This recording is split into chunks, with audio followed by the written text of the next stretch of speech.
नमस्कार दोस्तों, आप सभी का स्वागत है। महादेव से प्रार्थना है कि आप सभी स्वस्थ एवं खुशहाल रहें। तो आज प्रस्तुत है शरत चंद्र जी द्वारा रचित कहानी महेश। कहानी अवश्य ही आपको पसंद आएगी। कहानी पसंद आए तो प्लीज़ लाइक शेयर सब्सक्राइब करना ना भूलें। गांव का नाम है काशीपुर। छोटा सा गांव और जमींदार उससे भी छोटा, मगर फिर भी उसका दबदबा ऐसा कि प्रजा चूं तक नहीं कर सकती। छोटे लड़के की पूजा थी। जन्म तिथि की पूजा समाप्त करके तर्क रतन महाशय दोपहर के वक्त घर लौट रहे थे। बैसाख खत्म होने को है, पर आकाश में बादल की छाया तक नहीं। वर्षा न होने के कारण आकाश से मानो आग बरस रही है। सामने की दिशाओं तक फैला मैदान कड़ी धूप से सूख कर फटने लगा है, और उन लाखों दरारों में से धरती की छाती का खून मानो धुआं बनकर उड़ा जा रहा है। अग्नि शिखा सी उसकी लहराती हुई उधर गति की तरफ देखने से सिर चकराने लगता है, जैसे नशा आ गया हो। उस मैदान के किनारे रास्ते पर गफूर जुलाहे का घर है। उसकी मिट्टी की दीवार गिर गई है और आंगन सड़क से आ मिला है, मानो अंतापुर की लज्जा और आबरू पथिकों की करुणा के आगे आत्मसमर्पण करके निश्चिंत हो गई हो। सड़क के किनारे एक पेड़ की छाया में खड़े होकर तर्क रतन ने पुकारा, ओरे ओ गफूर, घर में है क्या? उसकी लगभग 10 साल की लड़की ने दरवाजे के पास आकर कहा, क्यों, बापू को तो बुखार आ गया है। बुखार? बुला हरामजादे को, पाखंडी मलेच्छ कहीं का। शोरगुल सुनकर गफूर घर से निकलकर बुखार में कांपता बाहर आ खड़ा हुआ। फूटी दीवार से सटा हुआ एक पुराना बबुल का पेड़ है, उसकी डाल से एक बैल बंधा हुआ है। तर्क रतन ने उसकी तरफ इशारा करके कहा, यह क्या हो रहा है, सुनो तो सही। यह हिंदुओं का गांव है, जमींदार ब्राह्मण है, सो भी कुछ होश है। उनका चेहरा गुस्से और धूप से लाल हो रहा था, इसलिए उस मुंह से गर्म और तीखी बात ही निकलेगी, मगर कारण न समझ पाने से गफूर सिर्फ मुंह की तरफ देखता रहा। तर्क रतन ने कहा, सवेरे जाते समय देख गया था बैल बंधा है, और दोपहर को लौटते समय देख रहा हूं कि ज्यों का त्यों बंधा हुआ है। गौ हत्या होने पर मालिक साहब तुझे जिंदा गाड़ देंगे, वे ऐसे ब्राह्मण नहीं हैं। क्या करूं पंडित जी महाराज, बड़ी लाचारी में पड़ गया हूं। कई दिन से बुखार में पड़ा हूँ। पगहा पकड़कर थोड़ा बहुत चरा लाता सो होता नहीं, चक्कर खाकर गिर पड़ता हूँ। तो खोल दे, आप ही चराएगा। कहाँ छोड़ाऊँ पंडित जी, लोगों की धान अभी सब झाड़े नहीं गए हैं, खलिहान में पड़े हुए हैं। पुआल भी अभी तक ज्यों का त्यों पड़ा है, और मैदान तो सब खुलकर सफाचट हो रहा है।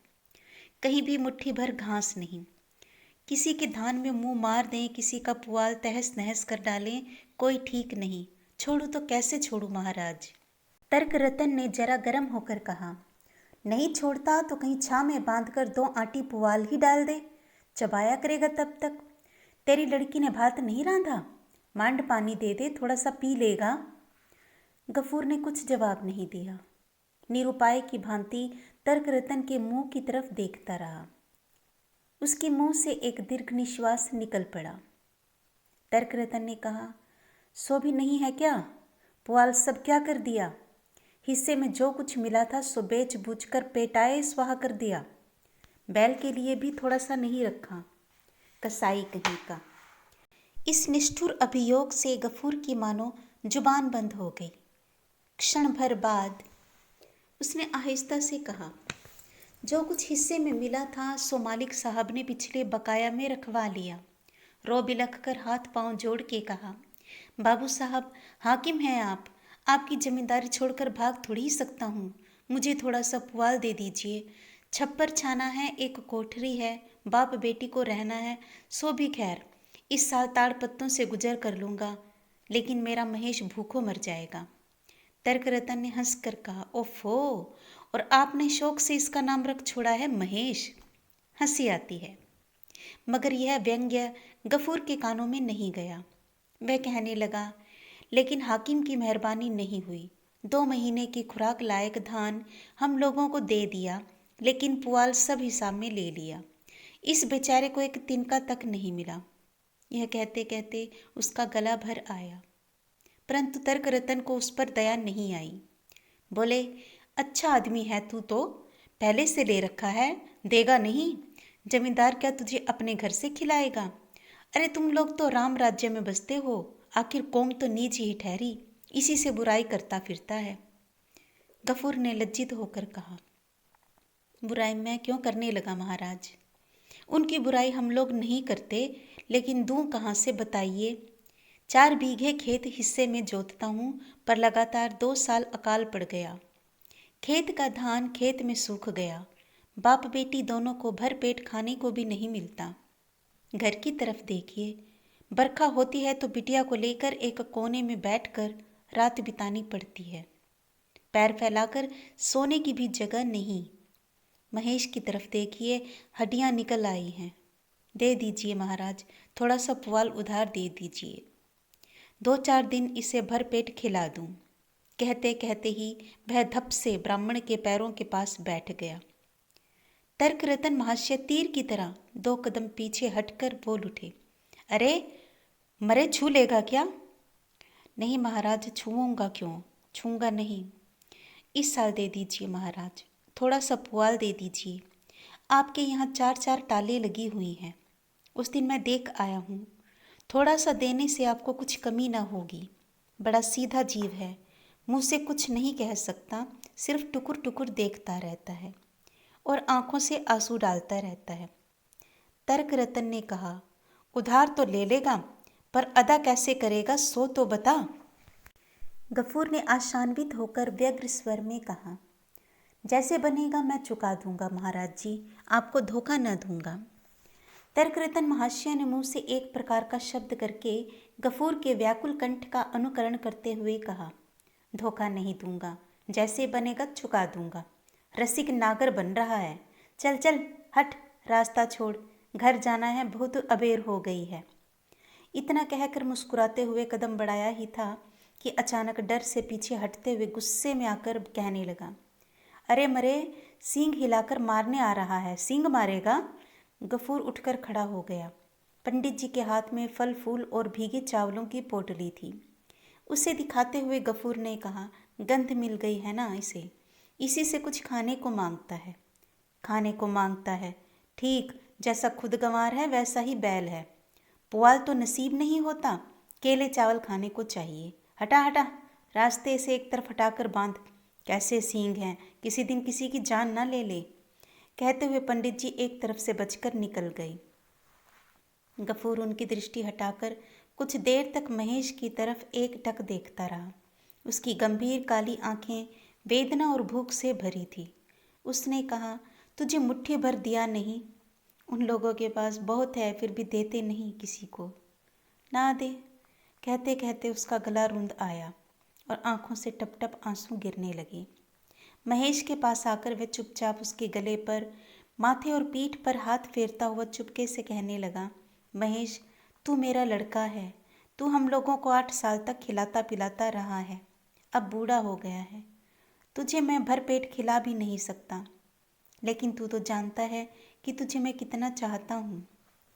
महेश ने इसके उत्तर में सिर्फ गर्दन बढ़ाकर आराम से आंखें मीच ली। गफूर अपने आंसू महेश की पीठ पर पोंछता हुआ उसी तरह अस्फुट स्वर में कहने लगा, जमींदार ने तेरे मुंह का कोर छीन लिया। मसान के पास जो चरने की जगह थी उसे भी पैसे के लोभ से ठेके पर उठा लिया। ऐसे अकाल में तुझे कैसे जिलाएं रखूं बता। छोड़ देने से तू दूसरों की टाल पर मुंह मारेगा, लोगों के केले के पेड़ तोड़कर खा जाएगा। तेरे लिए मैं क्या करूं? देह में अब तो ताकत भी नहीं। गांव का कोई अब तुझे चाहता नहीं। लोग कहते हैं अब तुझे बेच देना चाहिए।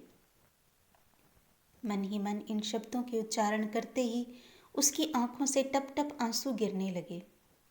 उन्हें हाथ से पोंछकर वह इधर उधर देखने लगा। फिर फूटे घर के छप्पर से थोड़ा सा पुराना मैला पुआल खींच लाया और उसे महेश के सामने रखकर धीरे से कहने लगा, ले जल्दी से थोड़ा बहुत खा ले, देर होने से। फिर बापू, क्यों बिटिया, आओ भात खाओ, कहती हुई अमीना घर से निकलकर दरवाजे पर आ खड़ी हुई। क्षण भर देखकर उसने कहा, महेश को फिर छप्पर का पुआल खिला रहे हो बापू? ठीक इसी बात का उसे डर था। लज्जित होकर बोला, सड़ा सड़ाया पुआल है बिटिया, अपने आप झर झर कर गिर रहा था। मैं भीतर से आवाज़ सुन रही थी बापू, तुम खींच के निकाल रहे थे। नहीं बिटिया, ठीक खींच के नहीं निकाला, लेकिन दीवार जो गिर जाएगी बापू। गफूर चुप रहा। सिर्फ एक कोठरी की सिवा और सब टूट फूट गया है, और इस तरह करने से अगली बरसात में वह भी नहीं टिक सकती। यह बात उससे ज़्यादा और कौन जानता है, और इस तरह और कितने दिन कट सकते हैं। लड़की ने कहा, हाथ पांव धोकर भात खा जाओ बापू, मैं परोस चुकी हूँ। गफूर ने कहा, मांड तो जरा दे जा बिटिया, महेश को पिलाकर बेफिक्र होकर खाने बैठूंगा। मांड तो आज नहीं रहा बापू, हंडिया में ही चिपक गया। नहीं है? गफूर चुप हो रहा। ऐसे कष्ट के दिनों में जरा भी कोई चीज़ बिगाड़ी नहीं जा सकती। इस बात को 10 साल की लड़की भी समझ गई है। हाथ पांव धोकर वह कोठरी के भीतर जाकर खड़ा हो गया। एक पीतल की थाली में पिता के लिए दाल भात परोस कर बेटी अपने लिए एक मिट्टी की थाली में दाल भात लिए बैठी है। देख कर गफूर ने धीरे से कहा, अमीना, मुझे तो फिर आज जाड़ा मालूम हो रहा है बिटिया, बुखार में खाना क्या ठीक होगा? अमीना ने उद्विग्न चेहरे से कहा, मगर तब तो तुमने कहा था कि बड़ी भूख लग रही है। तब शायद बुखार नहीं था बेटी।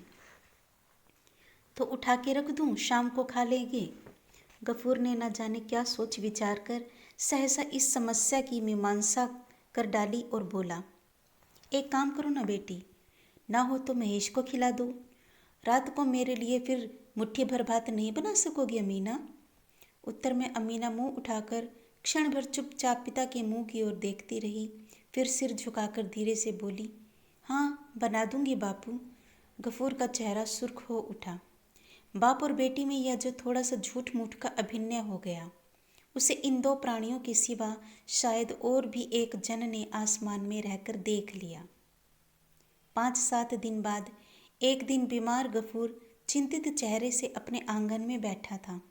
उसका महेश कल से अभी तक लौटा ही नहीं। खुद वह कमज़ोर है, इसलिए अमीना उसे सवेरे से चारों तरफ ढूंढती फिर रही है। दिन छिपने से पहले उसने वापस आकर कहा, सुना है बापू, मानिक बाबू ने महेश को थाने में भिजवा दिया है। गफूर ने कहा, चल पगली। हाँ बापू, सच। उनके नौकर ने मुझसे कहा कि अपने बाप से जाके कह दे दरियापुर के मवेशी खाने में ढूंढे जाकर। क्या किया था उसने?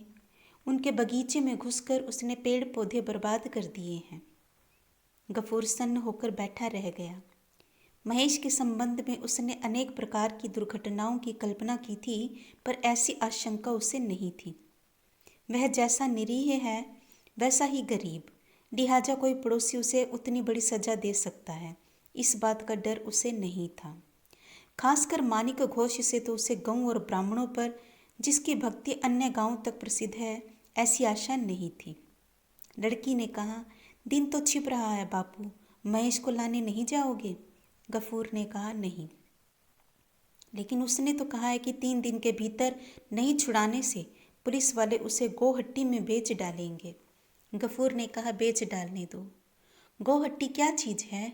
अमीना इस बात को नहीं जानती थी, परंतु महेश के संबंध में उसके उल्लेख होते ही उसका बाप कैसा विचलित हो उठता है, इस बात को उसने बहुत दफ़े देखा था। परंतु आज वह और कोई बात ना कहकर चुपचाप धीरे से चला गया। रात को अंधेरे में छिपकर गफूर बंसी की दुकान पर जाकर बोला, चाचा आज 1 रुपया देना होगा।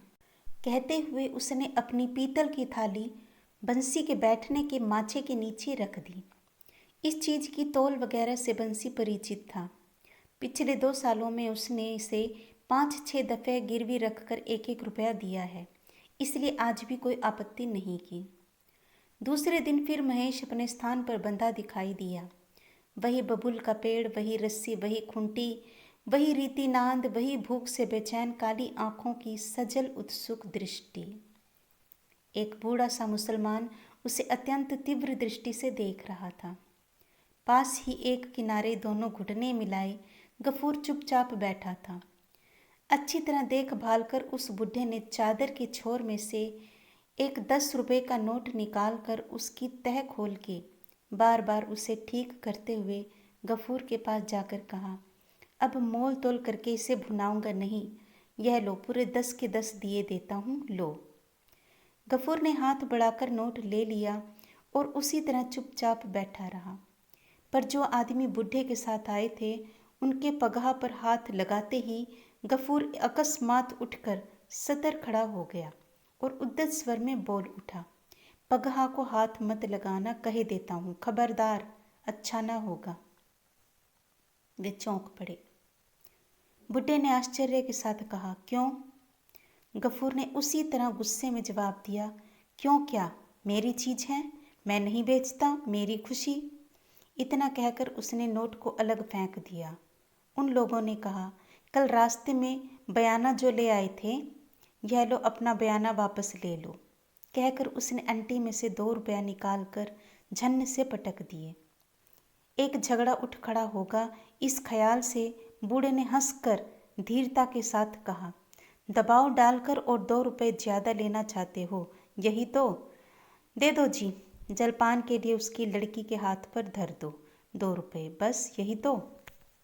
मगर इससे ज़्यादा कोई एक धेला भी नहीं देगा, मालूम है? गफूर ने जोर से सिर हिलाकर कहा, नहीं। बुढ़े ने नाराज होकर कहा, तो क्या चमड़े की ही तो कीमत मिलेगी, नहीं तो माल इसमें क्या है? तोबा तोबा। गफूर के मुंह से अचानक एक भद्दी कड़वी बात निकल गई और दूसरे ही क्षण वह अपनी कोठरी में जाकर चिल्ला चिल्ला के धमकी देने लगा कि अगर वे जल्दी से गांव के बाहर नहीं चले गए तो जमींदार के आदमियों को बुलवाकर जूते मार कर निकलवा दूंगा। शोरगुल सुनकर लोग इकट्ठे हो गए, मगर इतने में जमींदार के यहाँ से उनका बुलावा आ गया। बात मालिक साहब तक पहुँच गई थी। कचहरी में उस समय भले बुरे ऊंच नीच सभी तरह के आदमी बैठे थे। शिवशंकर बाबू ने आंखें तरेर कर कहा, गफूर, तुझे क्या सजा दी जाए, कुछ समझ में नहीं आता, किसकी जमींदारी में रहता है जानता है? गफूर ने हाथ जोड़कर कहा, जानता हूँ, हम लोग खाने बिना मर रहे हैं हुजूर, नहीं तो आज आप जो कुछ जुर्माना करते मैं ना नहीं करता। सभी चकित हो गए। इस आदमी को वे जिद्दी और बदमिजाज ही समझते आ रहे थे। गफूर ने रूंधे हुए गले से कहा, ऐसा काम अब कभी ना करूँगा मालिक साहब। इतना कहकर उसने खुद ही दोनों हाथों से अपना कान पकड़ा और आंगन में एक तरफ से नाक रगड़ कर वह खड़ा हो गया। शिवशंकर बाबू ने सदैव कंठ से कहा, अच्छा जा जा, हो गया, जा, अब कभी ऐसा मत करना। बात सुनकर सबके रोए खड़े हो गए और इस विषय में किसी को रंच मात्र भी संदेह ना रह गया कि ऐसा महापातक होते होते जो रुक गया वह सिर्फ मालिक साहब के पुण्य के प्रभाव से और शासन के जोर से। तर्क रतन महाशय भी उपस्थित थे। उन्होंने गोश शब्द की शास्त्रीय व्याख्या की और ऐसी धर्म ज्ञान शून्य मलिच्छ जाति को गांव के आसपास कहीं भी क्यों नहीं बसने देना चाहिए, इस बात को प्रकट करके लोगों के ज्ञान नेत्र खोल दिए। गफूर ने किसी बात का जवाब नहीं दिया, बल्कि उसने इस अपमान और तिरस्कार को सही समझकर सिर माथे ले लिया तथा वह प्रसन्नचित घर चला गया। उसने पड़ोसी के घर से मांड मंगाकर महेश को पिलाया और उसकी देह, सिर और सींगों पर बार बार हाथ फेर कर अस्फुट स्वर में न जाने क्या क्या कहता रहा। जेठ खत्म हो गया। रुद्र की जिस मूर्ति ने एक दिन बैसाख के अंत में आत्म प्रकाश किया था, वह कितनी भीषण और कितनी बड़ी कठोर हो सकती है, इस बात का अनुभव आज के आकाश की तरफ बगैर देखे किया ही नहीं जा सकता। कहीं भी जरा सा करुणा का आभास तक नहीं।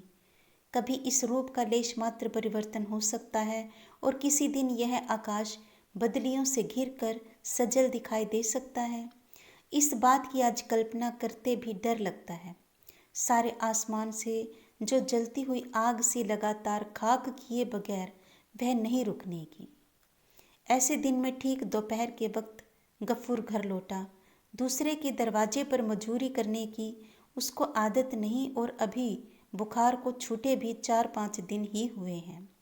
शरीर कमज़ोर है, थका हुआ, फिर भी आज वह काम की तलाश में निकला था। मगर ऐसी तेज धूप में चलने की सिवा और कुछ उसके हाथ नहीं आया। भूख, प्यास और थकान के मारे उसे आंखों के आगे अंधेरा दिखाई दे रहा था। आंगन में खड़े होकर उसने आवाज दी, अमीना, भात हो गया रे। लड़की कोठरी में से आहिस्ता से निकलकर चुपचाप खूंटी के सहारे खड़ी हो गई। जवाब ना पाकर गफूर चिल्लाकर बोल उठा, हुआ भात? क्या कहा? नहीं हुआ? क्यों नहीं हुआ बता? चावल नहीं है बापू, चावल नहीं है। सवेरे क्यों नहीं कहा मुझसे? रात को तो कहा था। गफूर ने मुंह बनाकर उसके स्वर की नकल करते हुए कहा, रात को तो कहा था। रात को कहने से किसी को याद रहती है? ककर्ष कंठ से उसका क्रोध दूना बढ़ गया। वह चेहरे को अधिकतर विकृत करके कहने लगा, चावल रहेगा कहाँ से? बीमार बाप खाए चाहे ना खाए, धींगड़ी लड़की को 4-4, 5-5 दफे गटकने को चाहिए। आज से चावल मैं ताले में बंद करके रखूंगा। ला एक लोटा पानी दे, मारे प्यास के छाती फटी जाती है। कह दे पानी भी नहीं है। अमीना उसी तरह सिर झुकाए खड़ी रही। कुछ देर बाद गफूर जब समझ गया कि घर में पीने का पानी तक नहीं, तब तो वह अपने को संभाल ना सका। उसने चट से पास जाकर उसके गाल पर तड़ से एक तमाचा जड़ दिया और कहा, कल मुँही हरामजादी लड़की, दिन भर तू क्या करती है? इतने लोग मरते हैं, तू क्यों नहीं मरती? लड़की ने कुछ जवाब नहीं दिया। मिट्टी की गागर उठाकर ऐसी कड़ाके की धूप में ही आंखें पोंछती हुई चुपचाप चल दी। मगर उसके आंख से ओझल होते ही गफूर की छाती में शूल सा चुभने लगा। बगैर माँ की इस लड़की को उसने किस तरह पाल पोस कर बड़ा किया है सो वही जानता है। वह सोचने लगा, उसकी इस स्नेहमयी कार्यपरायणा शांत लड़की का कोई दोष नहीं है। खेत का जो थोड़ा सा अनाज था उसके निबट जाने के बाद से उसे दोनों समय भरपेट खाने को भी नहीं मिलता। किसी दिन एक समय खाकर रह जाती है और किसी दिन वह भी नसीब नहीं होता। दिन में 4-4, 5-5 बार खाने की बात जितनी असंभव है उतनी ही झूठ, और घर में पानी ना रहने का कारण भी उससे छिपा ना था। गांव में जो 2-3 तालाब हैं वे बिल्कुल सूख गए हैं। शिवचरण बाबू के पिछवाड़े के पोखर में जो थोड़ा बहुत पानी है भी वह सबको मिलता नहीं, और तालाबों में एक आध जगह गड्ढा खोदकर जो कुछ पानी इकट्ठा होता है उसके लिए छीना झपटी मच जाती है और वहाँ भीड़ भी बहुत रहती है। मुसलमान होने से वह उनके पास भी नहीं जा सकती। घंटों दूर खड़ी रहने के बाद बहुत मिन्नत करने पर कोई दया करके उसके बर्तन में डाल दे तो वह घर लाए। इस बात को वह जानता था। हो सकता है कि आज पानी ना रहा हो या छीना झपटी के बीच किसी का लड़की पर कृपा करने का अवसर ही ना मिला हो। ऐसी ही कोई बात हो गई होगी। यह समझकर उसकी आंखों में आंसू भर आए। इतने में जमींदार का प्यादा यमदूत की तरह आंगन में आ खड़ा हुआ और बोला, गफूर घर में है क्या? गफूर ने तीखे स्वर में उत्तर दिया, क्यों, क्या है? बाबू साहब बुला रही, चल। गफूर ने कहा, अभी मैंने खाया पिया नहीं, पीछे आऊँगा। इतना जबरदस्त हौसला प्यादे से सहा नहीं गया। उसने एक भद्दा संबोधन करके कहा, बाबू का हुक्म है जूता मारते मारते घसीट कर ले आने का। गफूर दूसरी बार अपने को भूल गया। उसने भी एक कटु शब्द का उच्चारण करते हुए कहा, महारानी के राज्य में कोई किसी का गुलाम नहीं है। लगान देकर रहता हूँ, मुफ्त में नहीं, मैं नहीं आता। मगर संसार में इतने छोटे के लिए बड़े की दुहाई देना सिर्फ व्यर्थ ही नहीं बल्कि विपत्ति का भी कारण है। यह तो खैर हुई कि इतना क्षण कंठ उतने बड़े कानों तक पहुंचा नहीं तो उनके मुंह का अन्न और आंखों की नींद ही जाती रहती। इसके बाद क्या हुआ विस्तार से कहने की जरूरत नहीं, लेकिन घंटे भर बाद जब वह जमींदार के सदर से लौटकर घर आया तो चुपचाप पड़ा रहा। तब उसका चेहरा और आंखें सब फूल रही थी। उसकी सजा का प्रधान कारण है महेश। उसके घर से बाहर निकलने के बाद ही वह पगहा तोड़कर भाग खड़ा हुआ और जमींदार के सहन में जाकर उसने फूलों के सारे पौधे नष्ट कर डाले। अंत में पकड़ने की कोशिश की गई तो वह बाबू साहब की छोटी लड़की को पटक कर भाग गया। ऐसी घटना यह पहले पहल हुई हो सो बात नहीं, इसके पहले भी हुई है, पर गरीब होने से उसे माफ़ कर दिया जाता था। परंतु प्रजा होकर उसका यह कह देना कि वह लगान देकर रहता है और किसी का गुलाम नहीं, जमींदार से किसी भी तरह सहा नहीं गया। वहाँ उसने पीटने और बेइज्जत होने का तनिक भी प्रतिवाद नहीं किया। सब कुछ मुंह बंद करके सह लिया और घर आकर भी उसी तरह मुंह बंद करके पड़ा रहा। भूख प्यास की बात उसे याद नहीं रही, लेकिन छाती के भीतर मानो आग सी जलने लगी। इस तरह कितनी देर बीत गई, उसे कुछ होश नहीं। परंतु आंगन से सहसा अपनी लड़की की कराह कान में पड़ते ही वह तड़ाक से उठ के खड़ा हो गया और लपका। बाहर जाकर देखता क्या है कि अमीना जमीन पर पड़ी है। उसकी फूटी गागर से पानी झर रहा है और महेश मिट्टी पर मुंह लगाए मानो मरुभूमि की तरह पानी सोख सोख कर पी रहा है। आंखों की पलकें नहीं गिरी। गफूर का होश हवास जाता रहा। मरम्मत के लिए कल उसने अपने हल का सिरा खोल रखा था। उसी को दोनों हाथों से उठाकर उसने महेश के झुके हुए माथे पर जोर से दे मारा। एक बार, सिर्फ एक बार महेश ने मुंह उठाने की कोशिश की। उसके बाद उसका भूखा प्यासा कमजोर शरीर जमीन पर लुढ़क पड़ा और कान से थोड़ा सा खून बह निकला। 2-3 बार सारा शरीर थर थरा कर कांप उठा। फिर सामने और पीछे के पैर जहां तक तन सकते थे तन्ना कर महेश ने अंतिम सांस छोड़ दी। अमीना रो उठी, बोली, यह क्या किया बाबू, अपना महेश तो मर गया। गफूर टस से मस ना हुआ, ना कुछ जवाब दिया। सिर्फ एक टक दृष्टि से सामने पड़े हुए महेश की पथराई गहरी काली आंखों की तरफ देखता हुआ पत्थर की तरह निश्चल खड़ा रहा। 2 घंटे के भीतर खबर पाकर दूसरे गांव के मोची आ जुटे और महेश को बांस में बांधकर बीहड़ की तरफ ले चले। उनके हाथों में पैने चमकते हुए छुरे देखकर गफूर सिहर उठा। चट से उसने आंखें मींच ली। उसके मुंह से एक शब्द तक नहीं निकला। मोहल्ले के लोग कहने लगे, तर्क रतन जी से व्यवस्था लेने के लिए जमींदार ने आदमी भेजा। प्रायश्चित का खर्च जुटाने में अब तेरा घर द्वार तक बिक जाएगा। गफूर ने इन सब बातों का कोई जवाब नहीं दिया। वह घुटने पर मुंह रखकर चुपचाप बैठा रहा। बहुत रात बीते। गफूर ने लड़की को जगाकर कहा, अमीना, चल हम लोग चले यहाँ से। वह बरामदे में सो रही थी। आंखें मलती हुई उठकर बैठ गई। बोली, कहाँ बापू? गफूर ने कहा, फुलवाड़ी की जूट मिल में काम करने। लड़की आश्चर्य में पड़ गई और बाप का मुंह ताकने लगी। इसके पहले बड़े से बड़े दुख में भी उसका बाप जूट मिल में काम करने को राजी नहीं हुआ था। कह दिया करता था कि वहाँ धर्म नहीं रहता, लड़कियों की इज्जत आबरू नहीं रहती, आदि आदि। गफूर ने कहा, अब देरी मत कर बिटिया, बहुत दूर पैदल चलना है। अमीना पानी पीने का लोटा और पिता के खाने की पीतल की थाली साथ में ले रही थी, पर गफूर ने मना कर दिया। ये सब रहने दी बिटिया, इनसे अपने महेश का प्रायश्चित होगा। अंधकार में गहरे सन्नाटे में गफूर लड़की का हाथ पकड़कर घर से निकल पड़ा। गांव में उसका कोई आत्मीय नहीं था, लिहाजा किसी से कुछ कहने सुनने की जरूरत नहीं थी। आंगन पार होकर रास्ते के किनारे उस बबूल के पेड़ के नीचे पहुंचते ही वह ठिठक कर खड़ा हो गया और फूट फूट कर रोने लगा। तारों से जड़े काले आसमान की तरफ मुंह उठाकर कहने लगा, अल्लाह, मेरा महेश प्यासा मर गया। उसके चरने खाने तक को किसी ने जमीन नहीं दी। मुझे जितनी चाहे सजा दे लो, मगर जिसने तुम्हारी दी हुई घास और तुम्हारा दिया हुआ पानी उसे पीने नहीं दिया, उसका कसूर तुम कभी माफ मत करना। इसके साथ ही यह कहानी समाप्त होती है।